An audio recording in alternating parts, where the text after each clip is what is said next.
సర్వాధికారియు నిరంతర స్తోత్రార్హుడు యేసుక్రీస్తు ప్రభువారి ప్రశస్త నామంలో ఉదయకాలపు వర్తమానాల కొరకు ఎదురు చూస్తున్న మీ అందరికీ ఇమాన్యుయల్ మినిస్ట్రీస్ తరపున మా శుభాభివందనాలు తెలియచేస్తూ ఉన్నాను. క్రీస్తునందు మాకు అత్యంత ప్రియమైన దైవజనాంగమ, సర్వశక్తి గల దేవుడు ఈ 2026 సంవత్సరం జనవరి మొదటి దినం నుండి ఏప్రిల్ నెల 30వ తారీఖు వరకు సజీవులుగా ప్రభువారు మనలను కాపాడి ఈ మే మాసం మొట్టమొదటి దినం, ప్రత్యేకంగా ఈ మే మాసం దయాకిరీటంగా మనకు అనుగ్రహించిన కృపగల దేవునికే సమస్త ఘనత, మహిమ, ప్రభావాలు కలుగునుగాక. మన కన్నుల ఎదుట ఈ దినాన్ని చూడలేక కాలగర్భంలో కలిసిపోయిన వారు కోకొల్లలుగా ఉన్న ఆయన ఉచితమైన కృప, మరో నూతన మాసాన్ని ప్రభు మనకు అనుగ్రహించారు. ఆయన స్తుతించడానికి మించి, ఆయనకు కృతజ్ఞతాస్తుతులు తెలియచేయటానికి మించి ఏమిచ్చి ఆయన రుణాన్ని మనం తీర్చుకోగలం? అందుకే గడిచిన రాత్రి కృతజ్ఞత ఆరాధన మాసాంతర కూటం జరిగింది. వేల కొలది ప్రజలు మందిరానికి వచ్చారు. వేవేల కొలది ప్రజలు లైవ్లో కూడా చూశారు. ప్రతి కుటుంబాన్ని ఈ మే మాసం అంతా కృపాక్షేమాలతో నా దేవుడు వెంబడించునుగాక. ఆమేన్. మంచిది. ఎంతోమంది పరిచర్యను ప్రేమించి ప్రోత్సహిస్తూ మీ విలువైన కానుకలు ఈ పరిచర్యకి పంపిస్తూ ప్రోత్సహిస్తున్న ప్రతి కుటుంబానికి ఇమాన్యుయల్ మినిస్ట్రీస్ తరపున మా చేతులు జోడించి మీకు నిండు కృతజ్ఞతలు తెలియచేస్తున్నాను. మీరు అందిస్తున్న సహకారమే వేవేల కొలది ప్రజలకు మేము సువార్త అందించడానికి కారణమైంది. గిన్నెడు మంచినీళ్ళు ఇచ్చినా మరచిపోని దేవుడు ఈ పరిచర్య పట్ల ఎంత ప్రేమను చూపిస్తున్న మీకు, మీ పిల్లల పిల్లలకు సర్వ సమృద్ధి దేవుడు అనుగ్రహించునుగాక. ఆమేన్. మంచిది. ఈ మే మాసానికి ప్రభు మనకిస్తున్న ఓ దివ్యమైన వాగ్దాన సందేశం, ఎన్నడూ ఎప్పుడు వినని ఓ ప్రత్యేకమైనటువంటి వర్తమానం. ప్రత్యేకంగా నా నోట నుంచి దేవుడు పలికిస్తున్న ప్రతి ఆశీర్వాదపు మాట మీ ఒక్కొక్కరి జీవితాల్లో 100కి 100 పాళ్ళు ఫలభరితంగా మార్చబడాలని ప్రార్థనాపూర్వకంగా ఈ వాగ్దాన సందేశాన్ని ఇస్తూ ఉన్నాను. రండి, వాక్యాన్ని ధ్యానించుదాం. యెషయా గ్రంథం 35వ అధ్యాయం మొదటి 2 వచనాలు. యెషయా గ్రంథం 35వ అధ్యాయం 1, 2 వచనాలు. 1వ వచన చివరి భాగం నుంచి, అడవి ఉల్లసించి కస్తూరి పుష్పము వలె పూయును. నెక్స్ట్ 2వ వచన చివరి భాగం, అవి యెహోవా మహిమను, మన దేవుని తేజస్సును చూచును. గడిచిన రాత్రి విన్నాం. మీరు ఎక్కడ కూర్చొని ఈ వాగ్దాన సందేశం ఆలకిస్తూ ఉన్నారో నిశ్చయముగా మీరున్న స్థలములోకి దేవుని మహిమ దిగివచ్చునుగాక. నీ దేవుని తేజస్సు ఈ మే మాసమంతా నిన్ను, నీ కుటుంబాన్ని, మనలను, మన కుటుంబాలను యేసు నామం పేరిట ఆవరించునుగాక. ఎస్, ఆయన మహిమ, ఆయన తేజస్సు మన బ్రతుకుల్ని ఏం చేస్తుంది అంటాడు. అడవి ఉల్లసించి కస్తూర పుష్పం వలె పూయును. అడవి కస్తూరి పుష్పము వలె అది పూసేటట్లుగా చేస్తాడు. అడవి దేనికి గుర్తో తెలుసా? అడవి అపవాది సంచారానికి, అపవాది క్రియలకు గుర్తు. కస్తూరి పుష్పం మన ఆరాధ్య దైవం ప్రభు అయిన యేసుక్రీస్తు వారికి గుర్తు. తమ్ముడు, చెల్లి, గడిచిన 4 మాసాలు నీ ఇంటిలో అపవాది కార్యాలు ఎక్కువగా జరిగాయా? అపవాది సంచారాన్ని నువ్వు అనుభవించావా? చేతులెత్తి దీవిస్తున్నా. ఈ మే మాసమంతా అపవాది క్రియలు లయపరచబడి ప్రభు అయిన యేసుక్రీస్తు వారు కస్తూరి పుష్పం వలె ఆత్మస్వరూపిగా నీ ఇంటిలో సంచరించునుగాక. అపవాది క్రియల కాలం అయిపోయింది. గడిచిన 4 మాసాలతో వాడు సమాధి చేయబడ్డాడు. ఈ దినము నుండి యేసుక్రీస్తే ఆత్మస్వరూపిగా ఒక్కొక్క ఇంటిలో సంచరించునుగాక. మీరు అడగొచ్చు, అన్నయ్య అడవిని అపవాది సంచారంగా ఎలా పోలుస్తారు? రండి, లోకాసు వార్త 8వ అధ్యాయం 29వ వచనం ఒకసారి చూడండి. లోకాసు వార్త 8వ అధ్యాయం 29వ వచనం. గెరాసీనుల దేశంలో సేనాదయ్యం పెట్టిన వ్యక్తిని గూర్చి వ్రాయబడిన మాట ఇది. చూడండి, ఏలయనగా ఆయన ఆ మనుషుని విడిచి వెలుపలికి రమ్మని ఆ అపవిత్రాత్మకు ఆజ్ఞాపించెను. అదే అనేక పర్యాయాలు వాణ్ణి పట్టుచూ వచ్చెను గనుక వానిని గొలుసులతోనూ కాలి సంఖ్యలతోనూ కట్టి కావలించిరి గాని వాడు బంధకములను తెంపగా దయ్యములు వానిని అడవిలోనికి తరుముకొని పోయాను. ఎక్కడికి? అడవిలోకి తరుముకొని పోయాను. ఎవరు? దయ్యములు. ఎక్కడికి తరుముకొని వెళ్ళిపోయాయి? అడవిలోకి తరుముకొని వెళ్ళిపోయాయి. అడవి దేని గుర్తు? దయ్యాలు తీసుకొని వెళ్ళే దయ్యాలు. ఈ మాటను బట్టి అర్థమైంది కదా, ఆ శానా దయ్యం పట్టిన వాడి లోపట ఆ దయ్యాలు ఉండటాన్ని బట్టి వాడిని వాడే గాయపరుచుకునేవాడు, సడన్గా కేకలేసేవాడు, అరుపులు, బట్టలు చింపుకునేవాడు, సమాధుల మధ్యలో సంచరించేవాడు, కాళ్ళకు చేతులకు సంఖ్యలు వేస్తే వాటిని తెంచుకునేవాడు. ఎవడు వాడిని సాధుపరచలేకపోయాడు అని లేఖనాలు రాయబడి ఉంది. తమ్ముడు, చెల్లి, గడిచిన 4 మాసాలు అడవి లాంటి దయ్యపు సంచారాన్ని అనుభవించి ఒకరి మీద ఒకరు కేకలేసుకున్నారా? భర్త మీద భార్య, భార్య మీద భర్త కేకలు వేసుకున్న దినాలు అయ్యాయా? ఆ కేకలు ఈ మాసంలో నిశ్శబ్దం చేయబోతున్నాడు దేవుడు. మీకు మీరే గాయాలు కలుగు చేసుకుంటూ వచ్చారా? ఆ గాయాలు దేవుడు మాన్పబోతూ ఉన్నాడు. ఆ గాయాలు దేవుడు మాన్పబోతూ ఉన్నాడు. వాడిని ఎవడూ సాధుపరచలేకపోయాడు. ఎందుకు? దయ్యం వాని లోపట ఉంది కనుక. నాలుక అద్దు అదుపు లేకుండా గడిచిన 4 మాసాలు మాట్లాడిందా? కన్ను అద్దు అదుపు లేకుండా చూడకూడని వాటిని చూసిందా? అలాంటి స్థితి గుండా వెళ్ళేవా? వాడు సమాధుల్లో ఉండేవాడు, చచ్చిన అనుభవాల మధ్యలో ఉండేవాడు. కారణం ఏంటంటే వాడి లోపల దయ్యం ఉండి దయ్యం వాడిని అడవిలోకి తీసుకెళ్ళిందట.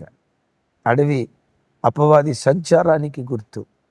నా దేవుడు సెలవిస్తున్నాడు, ఈ మే మాసం యెహోవా మహిమ బయలువెళ్ళి, నీ దేవుని తేజస్సు బయలువెళ్ళి నీ ఇంటి మీదకి దిగివచ్చునుగాక. సొలొమోను మందిరం మీదకి దేవుని మహిమ దిగొచ్చిందిగా, ప్రత్యక్ష గుడారం మీదకి దేవుని తేజస్సు దిగొచ్చిందిగా.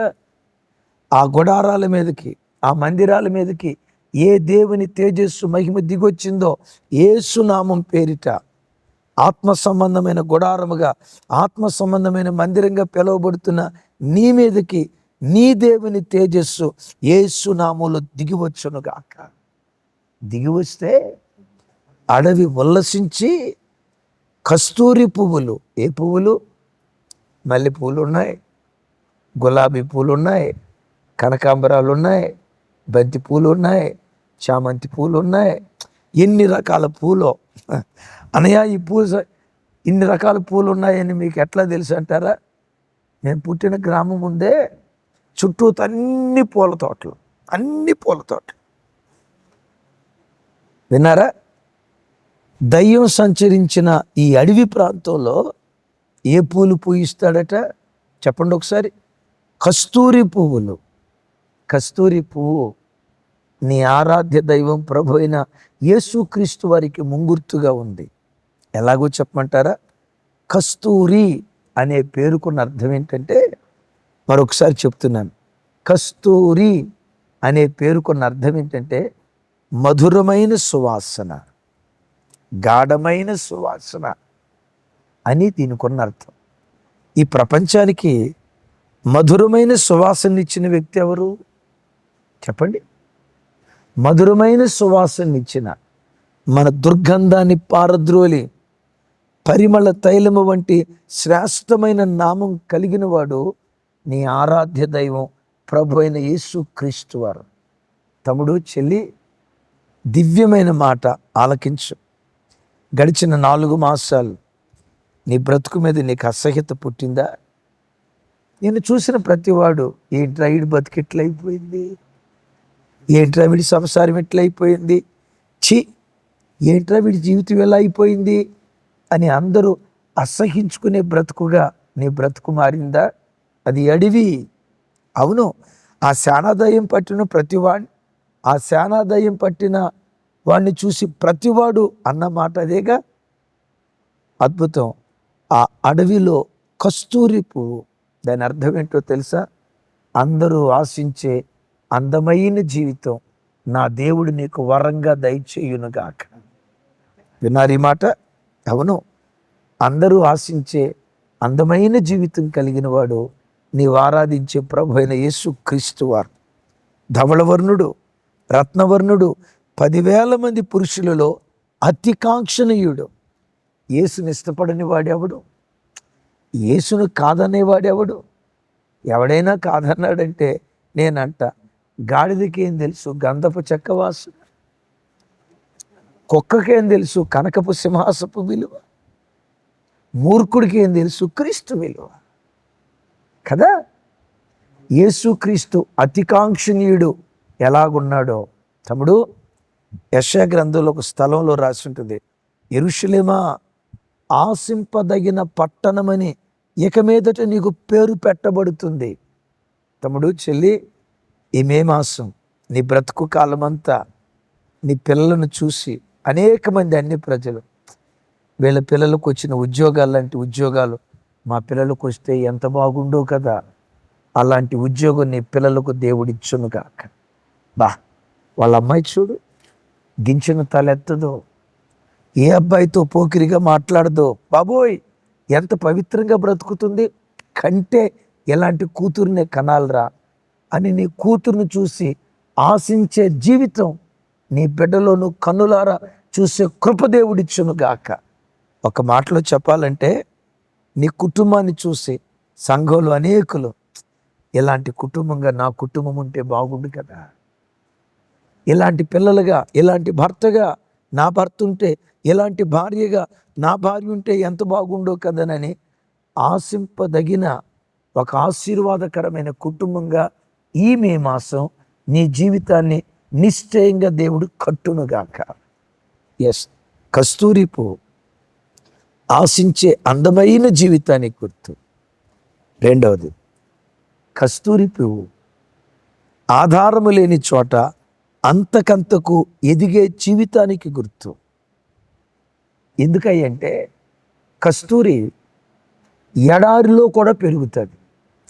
ఎడారిలో పుట్టి ఎడారిలో పెరిగి పూలు పూసే ఏకైక చెట్టు కస్తూరి అట. పిచ్చి చెట్లు పెరుగుతాయి, సువాసనిచ్చే చెట్లలో, పూలు పూసే చెట్లలో ఎడారిలో పెరిగే చెట్లు చాలా తక్కువ. అయితే ఈ కస్తూరి ఎడారిలో పుట్టి ఎడారిలో పెరిగి ఎడారిలో పూలు పూస్తుందట, సువాసన భరితంగా. నేను మిమ్మల్ని అడుగుతా, ఎడారిలో ఉన్న మొక్కకు నీళ్లు పోసేది ఎవరు? ఎడారిలో ఉన్న మొక్కకు ఎరివేసేది ఎవరు? ఎడారిలో ఉన్న మొక్క చుట్టూతా కంచి వేసేది ఎవరు? ఎడారి మొక్క ఆధారము లేనిది. అయ్యా, కస్తూరి ఇక్కడ యేసుక్రీస్తుకి ఎలా గుర్తు? నీ యేసుక్రీస్తు వారు కూడా ఈ భూలోకానికి వచ్చినప్పుడు చూడండి, యెషయా గ్రంథం 53వ అధ్యాయం 2వ వచనం, 1వ వచనం 2వ వచనం. యెషయా గ్రంథం 53వ అధ్యాయం 2వ వచనం చూడండి. లేత మొక్క వలెను, ఎండిన భూమిలో మొలిచిన మొక్క వలెను అతడు ఆయన ఎదుట పెరిగెను. విన్నారా? ఎలా పెరిగాడట? లేత మొక్క వలెను, ఎండిన భూమిలో మొలిచిన మొక్క. ఏ భూమి? ఎడారి భూమి. ఎడారి భూమిలో మొలిచిన మొక్క.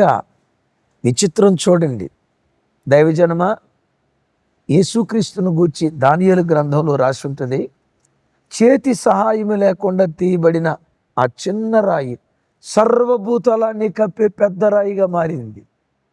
యేసుక్రీస్తుకు ఏ మానవ చేతి సహాయం లేదు, చేతి సహాయము లేకుండా తీయబడ్డాడు.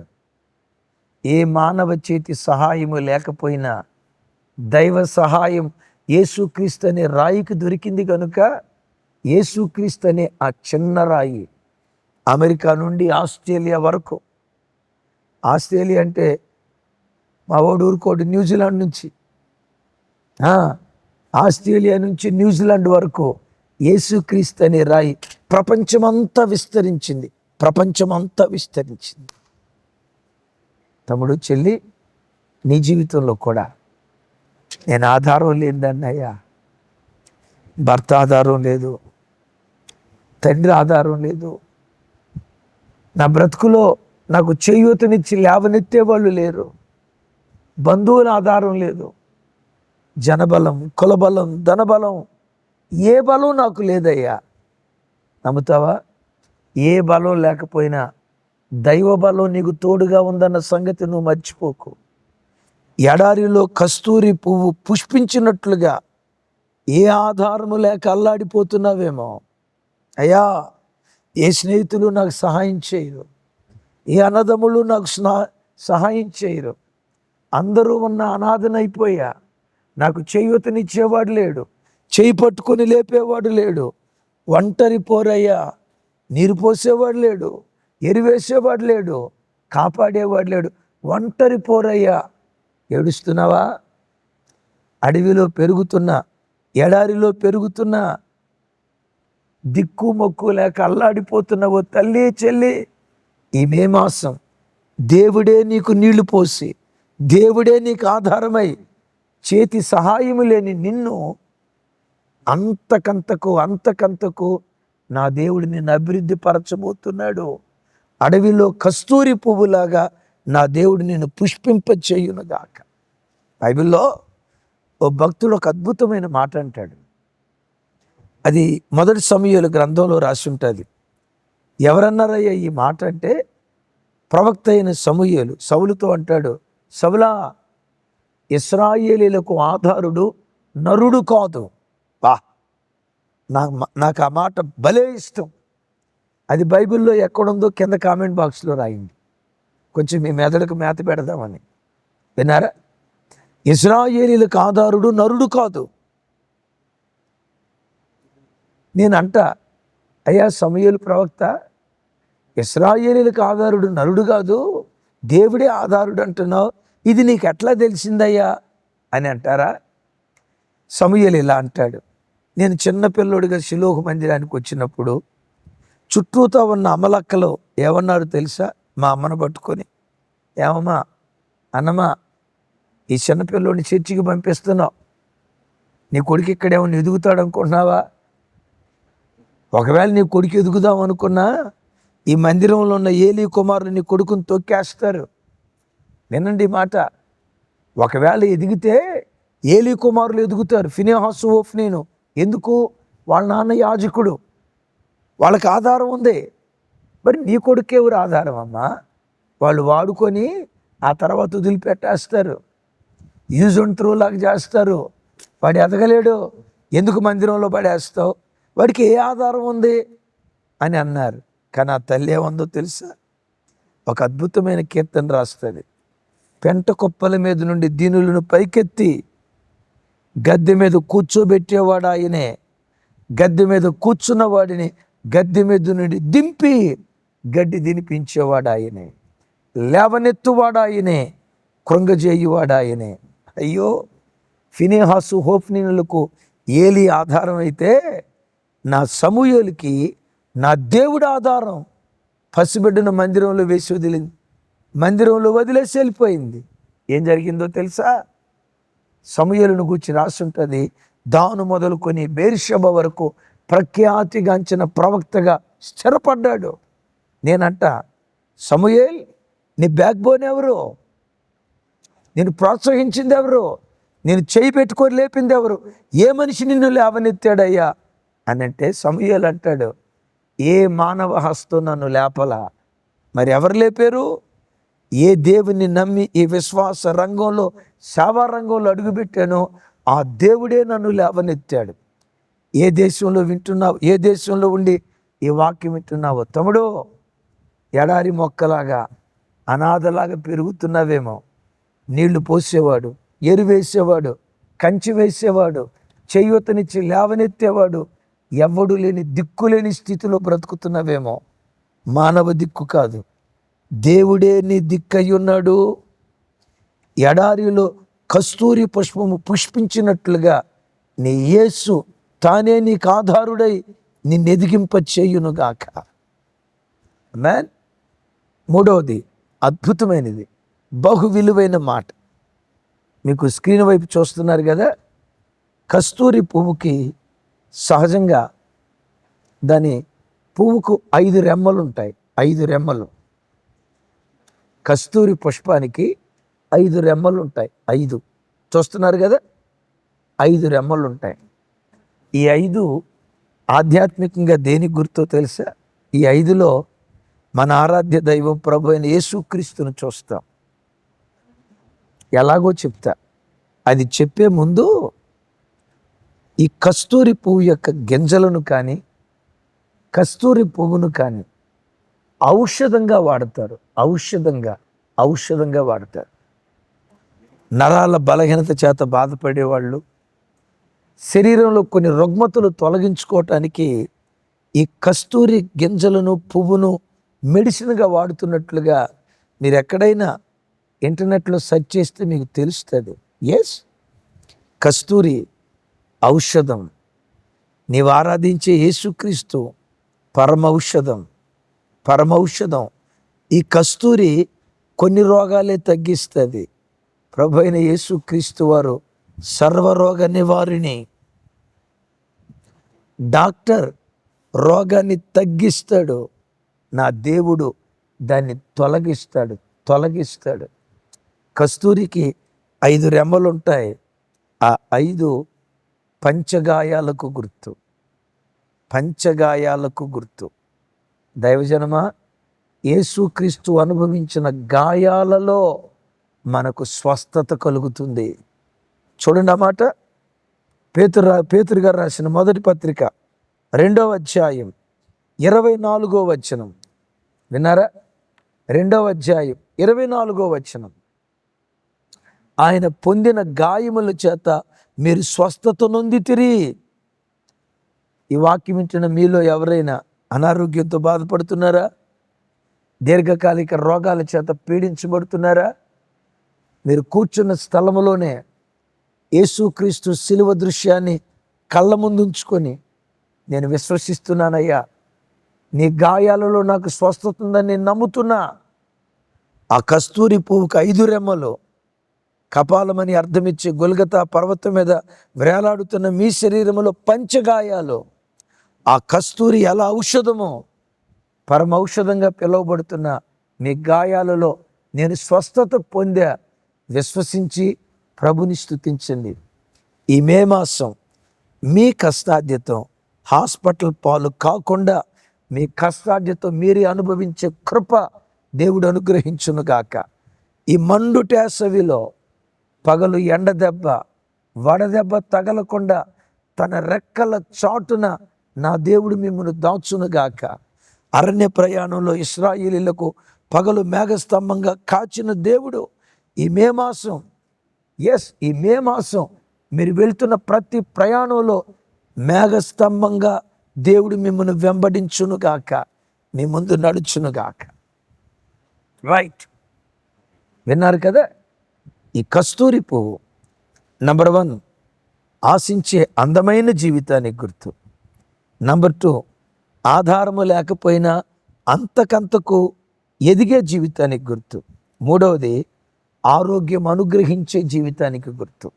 అవును, ఆ శానాదాయం పట్టినవాడు అపవాది సంచరించినంతసేపు రోగిష్ఠుడిగా బ్రతికాడు. అట్లాగని శరీరంలో రోగం ఉందంటే అపవాదే దానికి కారణం అని అనుకోకూడదు. నో, ప్రకృతి సంబంధమైనది కొన్ని బలహీనతలు వస్తాయి. కానీ ఈ ప్రత్యేకమైన పరిస్థితిలో అపవాది సంచారం వాడి అనారోగ్యానికి కారణమైంది. గడిచిన 4 మాసాలు అపవాది సంచరించాడేమో. ఈ దినం యెహోవా మహిమ బయలుదేరి, నీ దేవుని తేజస్సు బయలుదేరి సొలొమోను మందిరం మీదకి మహిమ దిగి వచ్చినట్లుగా నీ ఇంటి మీదకి ఈ గడియలోనే దేవుని మహిమ దిగి వచ్చునుగాక. భక్తుడైన మోషే కట్టించిన ప్రత్యక్ష గుడారం మీదకి దేవుని షెకేనా మహిమ దిగి వచ్చినట్లుగా ఆత్మ సంబంధమైన ఈ గుడారం మీదకి దేవుని తేజస్సు దిగి వచ్చునుగాక.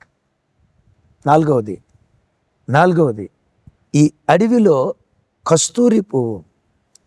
కస్తూరి పువ్వుకు 5 రెమ్మలు ఉన్నాయి అని విన్నాం కదా. ఆ 5 రెండవది దేనికి గుర్తయ్యి అంటే దైవ కృపకు గుర్తు. విన్నారా? 5 దైవ కృపకు గుర్తు. కృప ఏం చేసింది? ఒక మాట, కృప ఏం చేసింది? అవును, యేసుక్రీస్తు కృపాకరుడు. సిలువలో దైవ కృప ప్రత్యక్షమైంది. కృప ఏం చేసింది? పౌలు గారు అంటాడు, క్రీస్తు యేసు కృపను మీరు ఎరుగుదురు కదా. ఆయన ఐశ్వర్యవంతుడై ఉండి దరిద్రుడిగా మారాడు. ఎందుకు? తన దారిద్ర్యత వలన మిమ్మల్ని ఐశ్వర్యవంతులుగా చేయాలని. ఈరోజు వాక్యం వింటున్న బిడ్డ, గడిచిన 4 మాసాలు దారిద్ర్యతను అనుభవించావా? ఆర్థిక దారిద్ర్యత, పరిశుద్ధతని, పరిశుద్ధతలో దారిద్ర్యత, ప్రార్థనా జీవితంలో దారిద్ర్యత, ఆరోగ్య విషయం దారిద్ర్యత, కుటుంబంలో శాంతి సమాధానాల విషయంలో దారిద్ర్యతను అనుభవిస్తూ బ్రతికేవేమో. నా చేతులెత్తి దీవిస్తున్నా, కస్తూరపు పువ్వు లాంటి యేసుక్రీస్తు నీ ఇంటిలో సంచరించి దారిద్ర్యపు స్థితిలో నుంచి నిన్ను లేవనెత్తి, ఆమేన్, దారిద్ర్యపు స్థితిలో నుంచి నిన్ను లేవనెత్తి చాచే నీ చేతులను ఇచ్చే చేతులుగా చేయునుగాక. దయాళుడవై నీవే అనేకులకు అప్పిచ్చే వాడిగా నా దేవుడు నిలవబెట్టునుగాక. గడిచిన 4 మాసాలు అప్పులు చేసుకుంటూ బ్రతికేవా? కష్టార్జితం అంతా వడ్డీలకి వెళ్ళిపోయిందా? నీ కష్టార్జిత నీ వడ్డీ వ్యాపారస్తులు అనుభవిస్తున్నారా? చూసిన ప్రతివాడు దరిద్రుడురా వీడు. 20 సంవత్సరాలు అవుతుంది ఇక్కడికి వచ్చి, ఎదుగు బొదుగు లేదు, ఎగతాళి చేస్తున్నారా? దేవుని షకీనా మహిమ, నీ దేవుని తేజస్సు నిన్ను దర్శించి అడవిలాంటి నీ బ్రతుకులో కస్తూరి పూలు పూసేటట్లుగా, అదే దైవ కృప నీ మీద విస్తరింపచేసి దారిద్ర్యతలో నుంచి లేవనెత్తి ధనిక స్థితిలో దేవుడు నిలవబెట్టునుగాక. క్రైస్తవుడు సాధ్యమైనంత వరకు పేదరికంగా బ్రతకటం పాపం కాదు, పేదరికంగా బ్రతకటం శాపం కాదు. కానీ నేనంట పేదరికంలోనే బ్రతకాలి అని అనుకోవటం మాత్రం తప్పు. పేదరికంలోనే బ్రతకాలి, దానికి చూనై సోమరిపోతులుగా బ్రతకటం అంతకు మించిన ఘోరమైన పాపం లేదు. క్రైస్తవుడు అంటే లేబరోడు కాదు, గస్టెడ్ ఆఫీసర్. క్రైస్తవుడు అంటే లేబరోడు కాదు, ఓ సివిల్ సర్వెంట్. క్రైస్తవుడు అంటే లేబరోడు కాదు, క్రైస్తవుడు అంటే చేయి చాచేవాడు కాదు, అనేకులకు భిక్షమేసేవాడు. క్రైస్తవుడు అంటే ఆశ్రయం పొందేవాడు కాదు, అనేకులకు ఆశ్రయం ఇచ్చేవాడు. క్రైస్తవుడు అంటే ఉద్యోగం కొరకు పరిగెత్తేవాడు కాదు, క్రైస్తవుడు అంటే ఉద్యోగాలు కల్పించేవాడు. క్రైస్తవుడు అంటే అద్దెకుండేవాడు కాదు, అనేకులకు అద్దెకిచ్చేవాడు. అగైన్, క్రైస్తవుడు అంటే భిక్షాటన చేసే భిక్షకుడు, యాచకుడు కాదు. క్రైస్తవుడు యాచకుడు కాదు, యాజకుడు.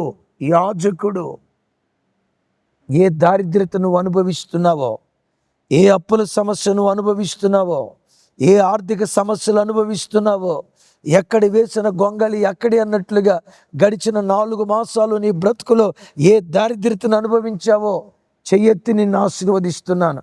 నీ పేదరికపు సంఖ్యలు తెంచబడి, నీ దారిద్ర్యపు సంఖ్యలు తెంచబడి, ఈ మే మాసంలో దారిద్ర్యపు స్థితి నుండి తన మహిమ కొరకు ధనిక స్థితికి దేవుడు యేసు నామములో నిన్ను లేవనెత్తునుగాక. ఆ కృప నిన్ను ఆవరిస్తే ఏ రంగంలో ఉన్నా శిఖరం మీద ఉంటావు. గమనించండి, క్రొత్త నిబంధనలో ఎంతోమంది దైవ సేవకులు ఉన్నారు. ఈ సేవకులు అందరిలో గొప్ప సేవ చేసిన సేవకుడు ఎవరు? ఇంకెవరు? పౌలు వారు. పౌలు వారు అంత గొప్ప అపోస్తలుడిగా మార్చబడటానికి కారణం ఏంటో తెలుసా? అందరినీ దర్శించిన కృప కంటే, అందరినీ దర్శించిన కృప కంటే పౌలును దర్శించిన కృప అంతులేనిది. అంతులేని కృప దర్శించటాన్ని బట్టి క్రొత్త నిబంధనలో 27 పుస్తకాలు ఉంటే సగం పైగా పుస్తకాలు పౌలు వారే రాశాడు. వినారి మాట. ఒక పౌలు ఇంత గొప్ప దైవజనుడిగా ఇంత గొప్ప స్థితికి ఎందుకు వచ్చాడు తెలుసా? అడవి లాంటి పౌలు జీవితంలో కస్తూరి పూలు పూసాయి. అంతులేని కృప పౌలును దర్శించింది. తమ్ముడు, ఏ దేశంలో ఉండి వాక్యం వింటున్నావో, యేసు నామం పేరిట అంతులేని కృప ఈ మే మాసం నీవు నీ పిల్లలు అనుభవించుదురుగాక. నా నోట నుంచి బయలుదేరుతున్న ప్రతి ఆశీర్వాదపు మాట ఇది దేవుని మాటని విశ్వసించండి. లేఖనపు ఆధారం లేకుండా నా సొంత మాటలు చెప్తే మనుషుని మాటగా ఎంచుకోండి. ఇది దేవుని మాట కదా, ఖచ్చితంగా మీ జీవితంలో దేవుడు స్థిరపరచునుగా. ఆఖరి మాట, కస్తూరి పువ్వు. 5వది ఆరాధనకు గుర్తు. కొన్ని ప్రాంతాల్లో దేవుణ్ణి ఆరాధించడానికి ఈ కస్తూరి పువ్వులను దేవుని పాదపద్మల యొద్ద వేస్తున్నట్లుగా మనం చూస్తాం. దేవుడు ఒక్కడే, కానీ ఈ కస్తూరి పువ్వు ఆరాధనకు గుర్తు. నిజమే, ఈ శానాదయం పట్టిన వాని లోపట దయ్యమున్నంతసేపు సమాధుల్లో సంచరించేవాడు, సమాధుల్లో నివాసం చేసేవాడు. కస్తూరి పువ్వు లాంటి యేసుక్రీస్తు ఎప్పుడైతే వాని జీవితంలో ఉద్భవించాడో, విచిత్రం తెలుసా? సమాధుల్లో తిరిగేవాడు ఇప్పుడు యేసుక్రీస్తు పాదముల చెంత స్వస్థ చిత్తుడై యేసయ్య పాదాల దగ్గర కూర్చున్నాడట. ఎక్కడ కూర్చున్నాడు? యేసయ్య పాదాల దగ్గర కూర్చున్నాడు. తమ్ముడు, చెల్లి, గడిచిన 4 మాసాల్లో లోకాన్ని ఆరాధిస్తూ లోకాన్ని ప్రేమిస్తూ బ్రతికేవేమో, ఈ మే మాసం ప్రతి క్షణం ప్రభుని ఆరాధించే ఆరాధికుడిగా నా దేవుడు నిన్ను స్థిరపరచునుగాక. అయితే సుమి, ఈ కార్యాలన్నీ ఇప్పుడు 5 కార్యాలు, కస్తూరి పువ్వును గురించి 5 విషయాలు విన్నాం కదా. 1, ఆశించే అందమైన జీవితం.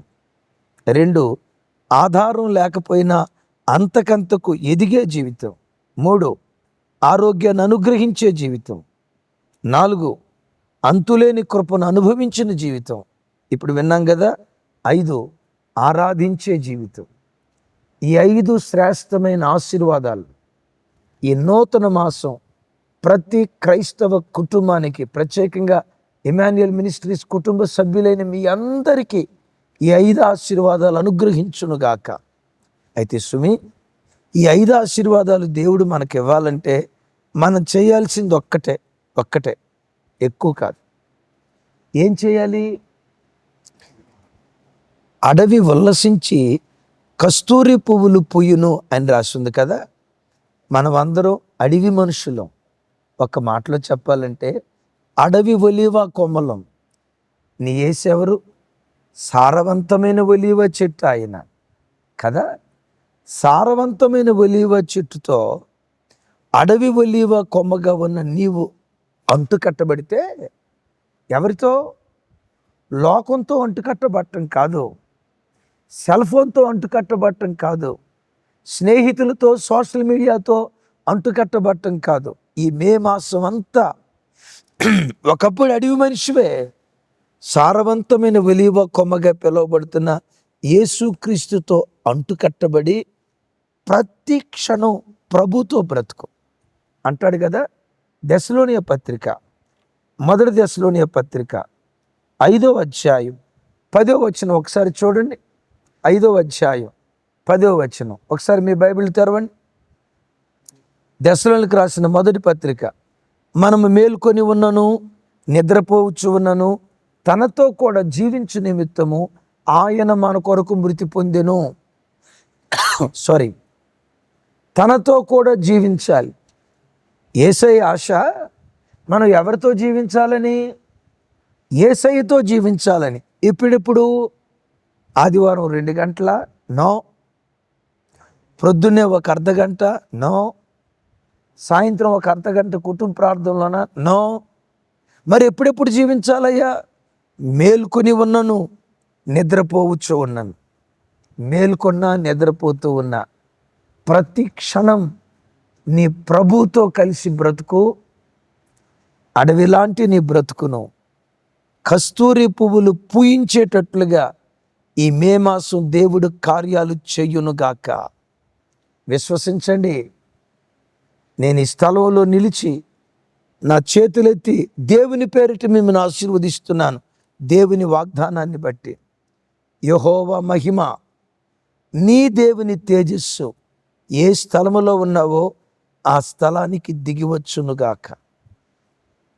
ప్రత్యక్ష గుడారం మీదకి దిగి వచ్చిన దేవుని తేజస్సు, సొలొమోను మందిరాన్ని దర్శించిన దేవుని మహిమ, జెరుబ్బాబేలు మందిరాన్ని దర్శించిన 2 అంతల మహిమ, నువ్వు ఏ స్థలంలో నిలవబడి కూర్చొని ఏ ప్రాంతంలో ఉండి లైవ్ చూస్తున్నావో యేసు నామం పేరిట దేవుని మహిమ ఈ మాసమంతా నేను దర్శించునుగాక.